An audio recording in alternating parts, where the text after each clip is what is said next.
নরসিংদীতে ৫.৭ মাত্রার শক্তিশালী ভূমিকম্পের পর সাধারণ মানুষের আতঙ্ক এখনো কাটেনি। জেলার বিভিন্ন স্থানে মাটি ফেটে যাওয়ার খবর পাওয়া গেছে।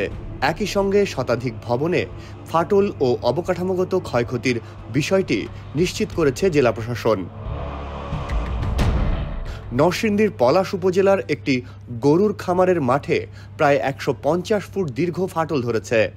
খামারের আরও কয়েকটি জায়গায় ছোট ছোট ফাটলও দেখা গেছে।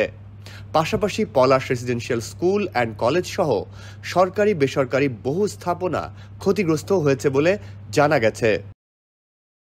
ভূমিকম্পের পর জেলা প্রশাসকের কার্যালয়, সার্কিট হাউস সহ অন্তত শতাধিক ভবনে ফাটল দেখা দিয়েছে।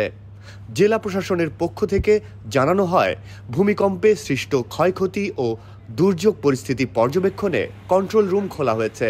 মাঠ প্রশাসনের বিভিন্ন টিম ক্ষয়ক্ষতি নিরূপণ ও ভুক্তভোগীদের তথ্য সংগ্রহে কাজ করছে এবং প্রতিটি নিহত পরিবারের সদস্যদের প্রাথমিকভাবে ২০,০০০ টাকা সহায়তা প্রদান করা হবে।